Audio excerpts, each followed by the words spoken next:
Oh, here, living with nearly 100%. Here, this is a good way to understand what's going on in Puedo pedir Argentina. un papel higiénico. Papel higiénico de 4, puré de tomate, sal, azúcar. Después también detergente, lavandina, desodorante. Carmen Ocon is trying to get pantry staples. But inflation in Argentina has soared to nearly 100%, so she can no longer afford them. The way to get things is often going on Facebook to barter. Here it's called el trueque. Ahí tengo foto. Todo para hombre. Yo trabajo en casas particulares por hora. Antes me alcanzaba, pero ahora por día tengo que hacer hasta 2, 3 casas. Pero ahí está que por lo que te pagan no te alcanza, porque todo está caro. So how does el trueque help you? How does it help your family? Ahora lo hago, por ejemplo, 2 veces a la semana. Generalmente me salva de comprar lo que me hace falta cuando no tengo la plata. ¿Viste? This is the thing is like people always find a way to survive, and it's usually always like relegating back to like a barter system or black market shit, always. Like theft and black market.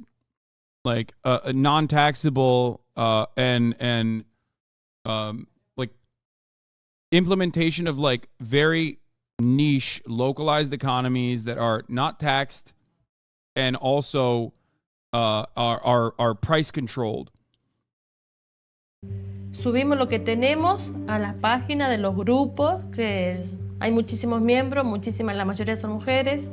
Subimos lo que tenemos y pedimos lo que queremos pedir. So what are the products that are most in demand in the groups? What do people need? El azúcar, la yerba, que aquí se usa yerba, todo el mundo toma mate, ¿viste? Galletitas dulces para los chicos, fideos, porque ya no, es como que el fideo también se fue muy caro. El trueque is something that helps you, but you also see it and you feel it as something that is to help others. Es como que se hace una red. I don't know enough about like how the Argentinian working class view leftist politics due to like center left Peronist policies. I suspect it's probably not favorable, considering that they voted for a fucking freak who is like literally the exact opposite expression. So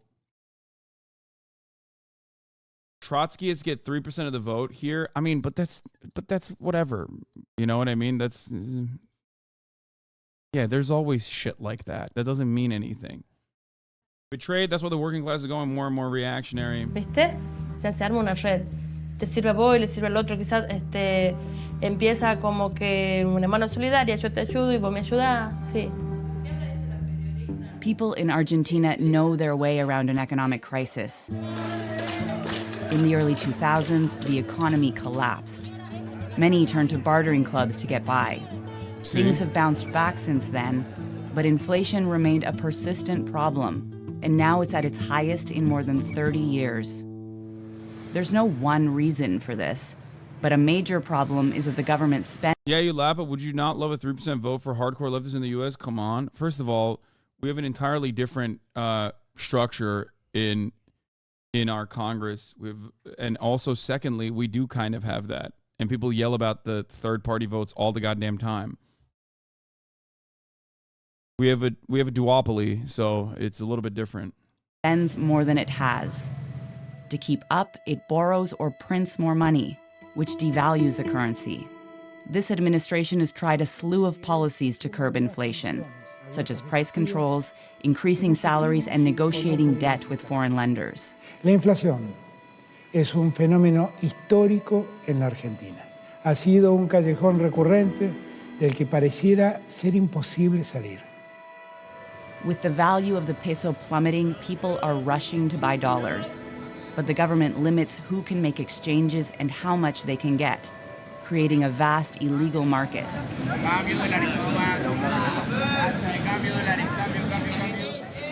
This is literally a mechanism of survival I know this from, again, like I said, from my personal experience. You have to do this. There is no other way. There's no other way to survive in a country with 150% inflation. Like, there's no, people will just die. Downtown Buenos Aires is packed with arbolitos, money exchangers selling dollars for about twice the official rate. And some savvy arbolitos, like Fernando Santangelo, will deliver them right to your door. On a good day, he's exchanging up to $20,000 for clients all across Buenos Aires. ¿Cómo estás, amigo? Tranquilo, ¿y usted? ¿Cuánto me pediste? 5, ¿no? 5 son para él y 2 para...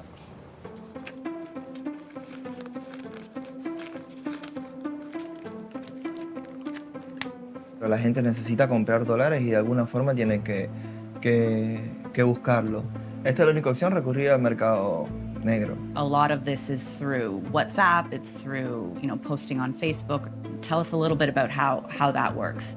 Me pongo en las redes, en Facebook, más que todo en Facebook, a buscar clientes.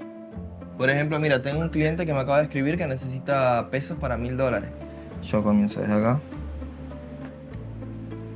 Empiezo a copiar y a pegar en todos los grupos.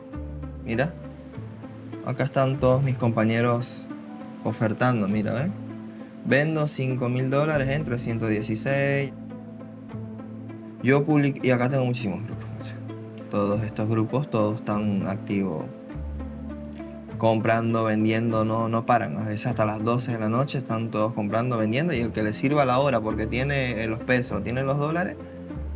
The illegal market is so widespread that Santangelo says that some of his clients are police officers and government workers. He also says that arbolitos like him get fed the rate of the street dollar, directly from people inside the central bank.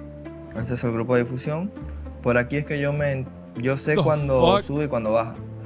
Es como alguien que está infiltrado adentro que... He said, ha ha ha, 360 is now at 1,000. I mean, dude, this is... Dude, I know I always talk about how Flexicans are Turks, but this is the most Turkish thing I've ever seen. I mean, I don't think Turkey has like a secondary market for currency like this. Nos los pasa a nosotros que trabajamos en las casas de cambio. Acá yo pago por estar en este grupo, yo pago 4,000 pesos por mes. Todos los que estamos acá pagamos. The central bank denies any involvement in setting the unofficial rate and says that it collaborates with authorities to crack down on the illegal exchange market. Argentina has a general election later this year, and inflation is a hot issue. Mercedes D'Alessandro is a former top government official. It's kind of wild how many countries on the planet live like this. Actually, like, it is kind of... Everyone in the chat's like, oh, dude, this is so Iran coded. Oh, this is so Egypt. This is so Turkey. This is so Syria. Interesting to consider where all of these countries are where they are and what their history looks like. I mean, it's most of the fucking planet. All of it is like this, specifically to prop up the few Western nations that benefit from unequal exchange in this regard. Let me guess, America bad? Brother, come on. I mean... No, actually, it's not America bad. These guys are just this way because they're, I guess, servile in their nature. They're just genetically inferior. It certainly has nothing to do with like direct intervention from the Western world, from Western capitalist forces, and has everything to do with, has nothing to do with this. And everything to do with, they're just like, they're peasants. They're just like born to be peasants. They're inferior. Except with Argentina, they literally fucking did have kind of that mentality to a certain degree and brought in a lot of Europeans who came in, and yet I guess they still weren't able to get out of that inferiority, the genetic inferiority of being in the Southern Hemisphere. It's a similar concept. You know this from domestic politics. If you literally have been following my coverage on Black Lives Matter or or domestic policy in the United States of America and white supremacy and its influence, then you already know this. There are two ways out of this conversation. Either in the United States of America, when you look at domestic politics, you believe that there are some intrinsic factors as to why black people and brown people are just worse off, okay? What is it? And if you believe that there is like an intrinsic factor, then you believe that they are genetically inferior somehow. You can mask it and say it's actually their culture. That's what it is, and not their race. But ultimately, it devolves into scientific racism, right? Or you believe that there are external factors like systemic racism, capitalism, purposefully keeping people down to create a permanent underclass, to literally have a newer version of slavery that is codified by our Constitution, that is perfectly legal and valid. And if you believe that, then you believe that there is systemic racism, right? And I believe that. I think that is what's going on. Okay? Surely racism is responsible for hyperinflation.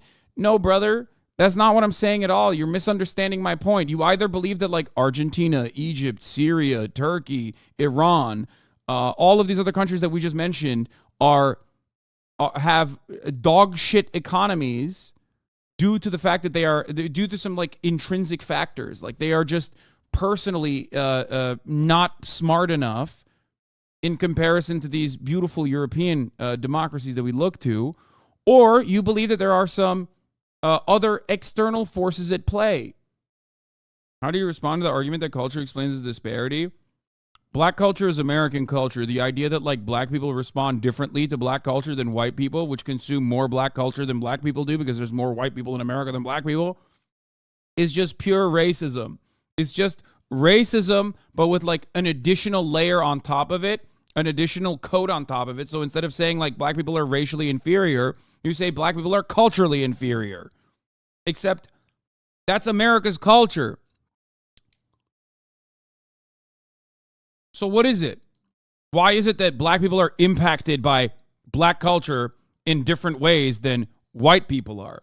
Perhaps it has nothing to do with culture and everything to do with systemic conditions that black people were subjected to, and all poor people are subjected to in general too. Their hyperinflation is directly related to the American currency dictating how they operate. So when America feels any squeeze, we push the weight off on the places like Argentina. Instead of stressing the American worker more, historically, we push it into the global south. Americans are feeling it now because it's so heavy. Yes, because it is destined to collapse. There's only so much squeezing you can do. A lot of things, a lot of the if you are principled and you understand and you look at things from a dialectical materialist perspective, that same dialectic exists both domestically, and you can look at that domestic dialectic and infer things globally as well. Obviously, it's a bit reductive, and there's a lot more reading that you must do to fully comprehend it. But it is the truth. It is the exact same thing. You can extrapolate this information by looking at your own personal experiences. All right, in the Ministry of Economy. Sin duda la inflación es un factor que va a incidir en las elecciones a nivel político porque estamos hablando del salario, de poder llegar a fin de mes. Son siempre un elemento que mueve el voto. What do you think about the policies that this government, previous governments as well, but this government has put in place in order to deal with this economic crisis? Usando metáfora futbolera, corriendo atrás de la pelota, ¿no?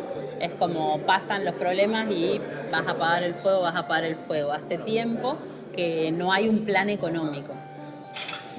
We've got a very contentious presidential election at the end of 2023. How do you see the kinds of discussions that are already happening around inflation, around the economic crisis here? How do you see that playing out politically? Yo veo que las figuras de la oposición sí toman todas las frustraciones y los nervios y fogonean con eso un discurso muy de derecha radicalizado. Creo que eso también está pasando. Hay muchos discursos vacíos. Hay muchos discursos que dicen, la inflación, pero no proponen ninguna solución. It's not just opposition voices on the right talking about inflation.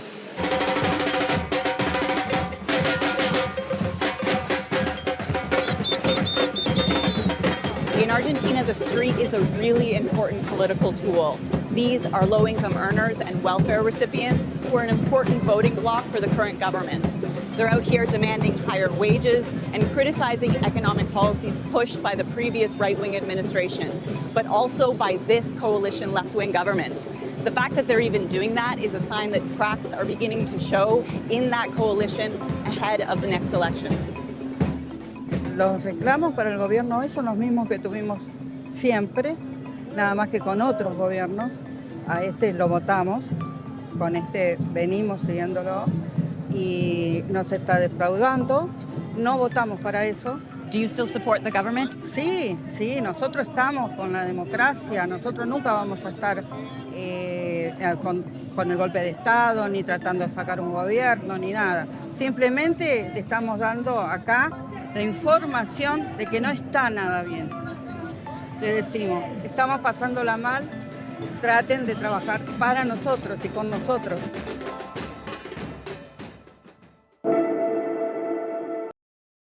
Oh, what is the extra? All right. Hola, ¿cómo estás? Nowhere is the impact of inflation more dramatic than in the grocery store. Hola, ¿cómo estás?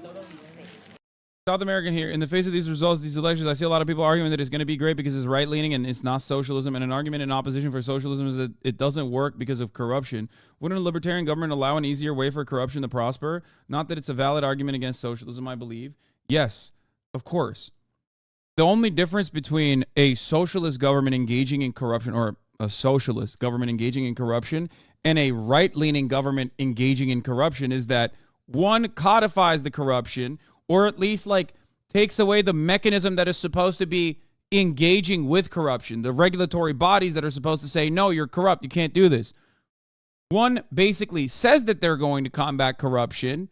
Well, both of them say they're going to combat corruption, but like one actually will create some kind of some agencies that are tasked with dealing with it and then refuses to. The other one just says, oh, the best possible way forward is by not having such an agency at all, as a matter of fact, and just taking it off the fucking hinges. Eso es lo importante. 5. Vamos todavía. 800. As prices go up, everyday purchases require piles of cash. The solution to this inflation is actually not complicated, but politically impossible for these dogs, Western capitalism, import substitution, industrialization, and aligning with countries who will help your own internal industries become independent. I saw this in the 80s in Brazil after the military dictatorship was ousted. Bueno, que salgan ricos los postres. Chao.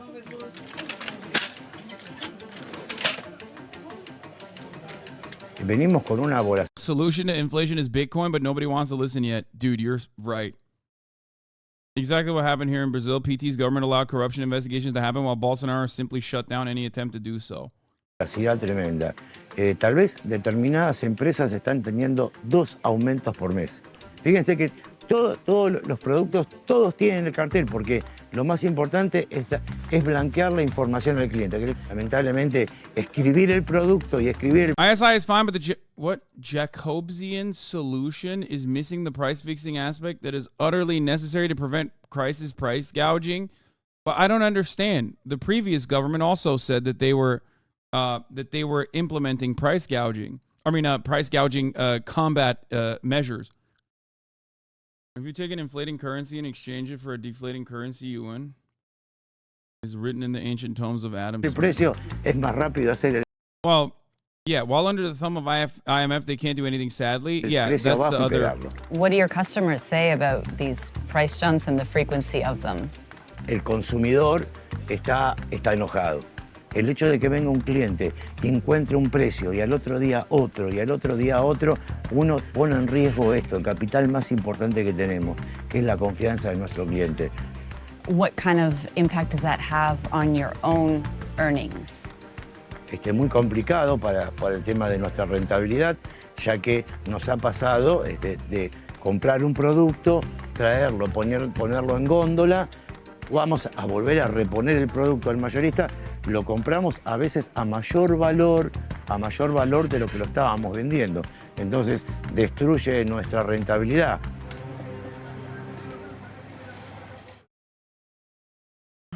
I'm Michael Lermont.